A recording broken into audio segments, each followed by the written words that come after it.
Bonjour à tous et bienvenue dans un nouveau tuto. Alors moi c'est Corben de corben.info et aujourd'hui je vais vous parler d'un super logiciel qui s'appelle Restic. Alors je vous emmène tout de suite sans tarder sur mon ordinateur, attention.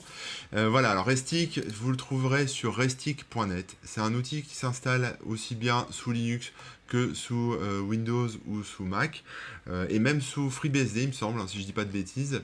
Et c'est un outil qui permet de faire des sauvegardes sous forme de stockage objet, hein. Donc en fait vous faites vos backups qui sont dédupliqués et qui sont aussi présentés sous la forme de snapshot, c'est-à-dire d'images que vous pouvez ensuite restaurer un peu dans le temps, un peu comme le ferait par exemple une time machine pour ceux qui sont sous Mac. Donc je vais vous expliquer en ce tuto comment on l'installe, comment on fait des backups, comment ça fonctionne. Vous allez voir, c'est pas très compliqué, ça se met en place assez facilement. Alors on va commencer, alors attendez, je ferme tout mon bazar là, on va commencer assez simplement par créer en fait un dépôt. Donc pour créer un dépôt, il suffit tout simplement déjà d'installer Restic, hein. Donc on va faire, alors si vous êtes sous Linux, vous faites un sudo apt install, je vous montre, hein, mais moi ça va pas marcher, je suis sous Mac, vous faites ça tout simplement. Et si vous êtes sous Mac, vous faites brew, voilà, install Restic. Donc là vous installez déjà le logiciel tout simplement, c'est pas plus compliqué que ça. Voilà, on va attendre un petit peu. Ensuite, on va créer un premier dépôt. Donc le dépôt, qu'est-ce que c'est? C'est l'emplacement où vont être stockés vos sauvegardes, vos snapshots. Donc ce dépôt, il peut être à la fois en local, ou alors, enfin il peut être en local, il peut être sur un stockage distant comme Amazon S3, comme Google Cloud, comme voilà, Azure, comme voilà, enfin tous ces services un peu de sauvegarde, ou Backblaze B2, etc. Mais la beauté de la chose, c'est que Restic peut aussi se connecter avec AirClone, AirClone dont je vous ai déjà parlé dans une précédente vidéo, qui permet de faire des sauvegardes dans des services de cloud un peu plus perso, donc Dropbox, Google Drive, OneDrive de Microsoft, ce genre de choses en fait. Ou alors tout simplement en SFTP, voilà, enfin bref, vous pouvez quand même faire des backups locaux, des backups un peu plus traditionnels avec SFTP, voilà, ou alors tout simplement avec tous ces outils-là. Donc en gros là vous êtes en mode, si vous couplez ça avec AirClone, vous pouvez faire vos sauvegardes un peu partout comme vous voulez.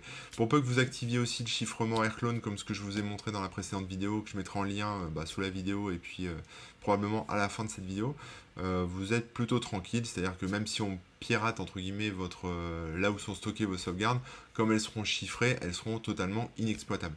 Donc voilà, moi ce que je vais vous montrer c'est un backup local tout simplement, donc comment créer un dépôt local.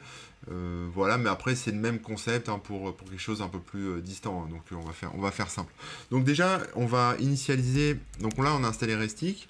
Donc ce que je vous propose de voir c'est comment on initialise un dépôt. Donc on fait Restic et on utilise la commande init pour initialiser. Ensuite on passe le paramètre "-repo" pour dire dépôt, en fait repository en anglais.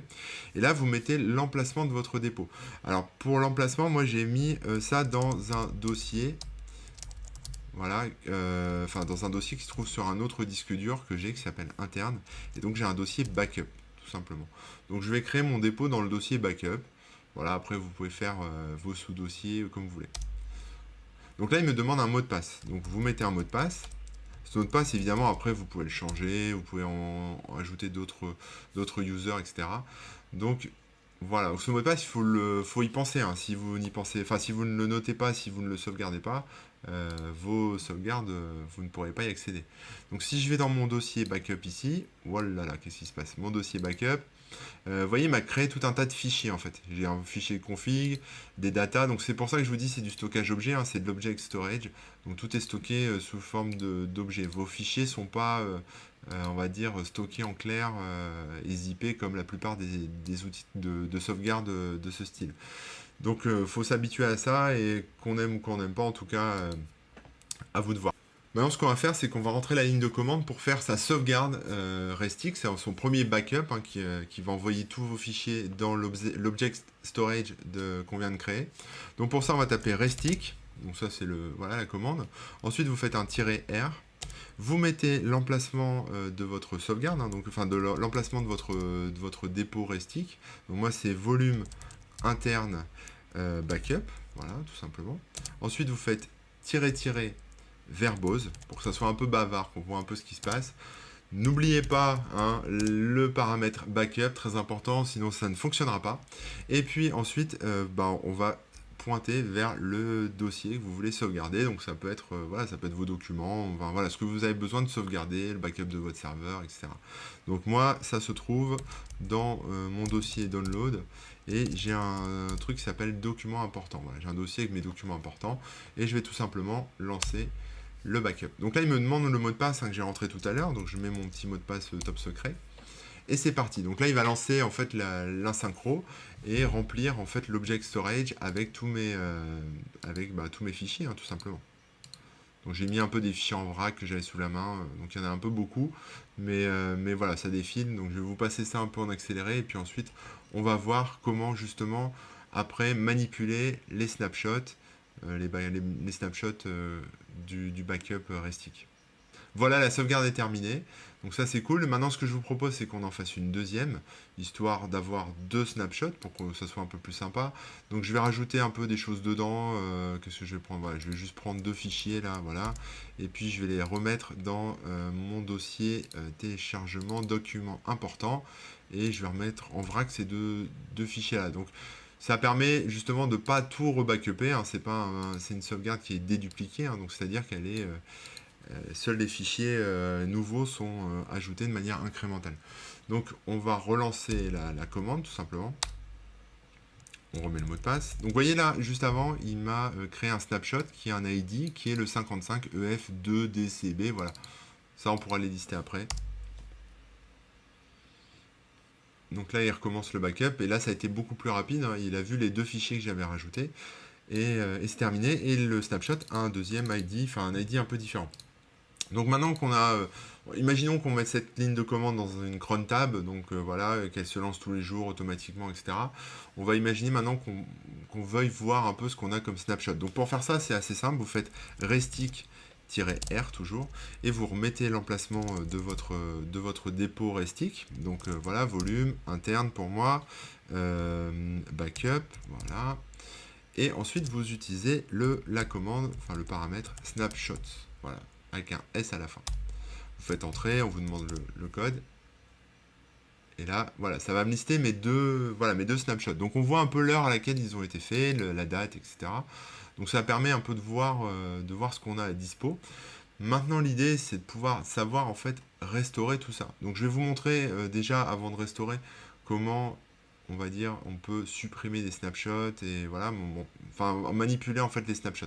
Donc déjà si vous voulez supprimer un snapshot qui ne vous convient pas, c'est super simple, il suffit de faire restic-r, vous reprenez un peu la même commande tout simplement et vous mettez forget derrière ici. Forget, voilà. Et derrière, vous mettez l'ID de votre snapshot que vous voulez oublier. Alors, ça ne va pas supprimer vraiment les fichiers, ça ne va pas soulager votre disque dur en termes d'espace disque, mais ça va désindexer, si vous voulez, le snapshot. Si vous voulez vraiment ensuite faire un ménage, un nettoyage en profondeur, c'est-à-dire virer tous les fichiers qui appartiennent à des snapshots oubliés, il faut utiliser la commande prune. Étrange, mais voilà, vous faites ça et vous mettez prune à la fin et ça va tout nettoyer en fait. Ça va nettoyer ce que vous avez oublié, ce que vous avez demandé à Restic d'oublier. Voilà, donc ça c'était pour faire un peu de ménage. Maintenant pour la restauration, on va juste faire restore. Alors vous avez deux façons de restaurer. Soit vous mettez l'ID de votre snapshot, donc par exemple si je veux restaurer celui-ci, je colle l'ID derrière et puis ensuite j'indique l'endroit où je veux qu'il restaure, donc ça peut être le même endroit où vous pouvez mettre un nouveau dossier. Donc moi par exemple je vais mettre ça dans download directement. Voilà. Donc voilà, ça va restaurer le snapshot.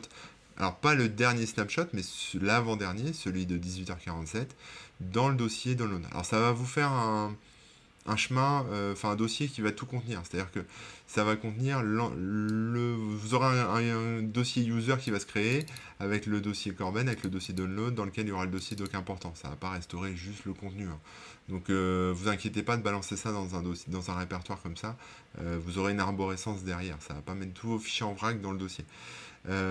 Donc voilà, vous pouvez soit le lancer comme ça, ou alors si vous voulez vraiment le dernier backup, vous faites restore et là vous utilisez la commande latest. Voilà, latest. Voilà, vous remettez votre mot de passe. et c'est reparti. Donc là, il restaure en fait le dernier snapshot. Donc si je vais ensuite dans... Alors il est en train de le faire, donc on va lui laisser un peu de temps.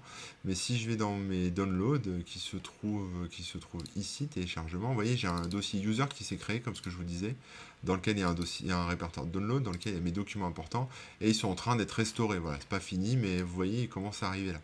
Donc voilà, ça c'est pour le fonctionnement de base, on va dire, de Restic. C'est assez simple à utiliser. Maintenant, je vais vous montrer un peu pour tout ce qui est, on va dire, droit d'accès à votre dépôt Restic. C'est pas non plus très sorcier. Concernant les autorisations d'accès à votre dépôt, vous pouvez faire plusieurs choses. Vous pouvez ajouter des nouveaux utilisateurs, vous pouvez en supprimer ou vous pouvez changer leur mot de passe. Donc on va ajouter un nouvel utilisateur.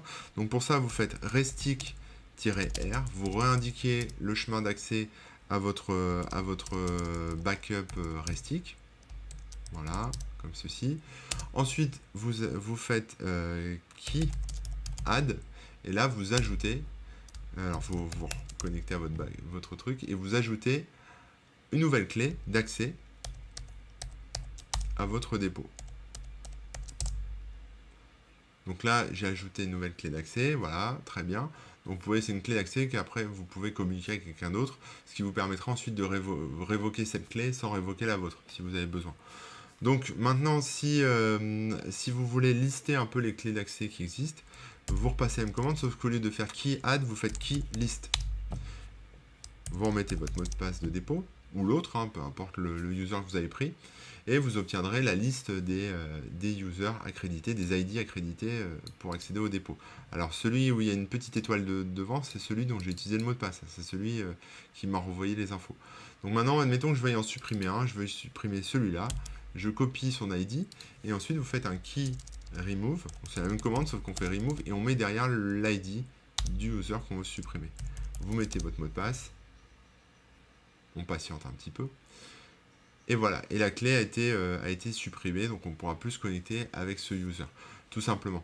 Donc voilà, je pense qu'on a fait le tour. J'espère que ça vous a plu. En tout cas, si vous voulez en voir plus, je vous invite à aller sur le site de Restic parce qu'ils ont de la documentation. Hein. J'ai pas tout couvert, c'était une petite initiation. Il y a de la doc ici qui est plutôt bien faite avec tous les services que vous pouvez voir. Hein. Voilà, je vous montre ça, voilà toute la doc. Ici, il y a les histoires de scripts. Hein. C'est-à-dire qu'après, l'idée, évidemment, c'est de mettre ça dans vos scripts ou dans vos cron tabs pour pouvoir automatiser vos backups et vivre en toute sécurité sans craindre une défaillance technique ou un problème quelconque qui vous feront pleurer très fort en faisant disparaître toutes vos données, ce qui serait quand même dommage. Pensez à faire vos sauvegardes, c'est très important.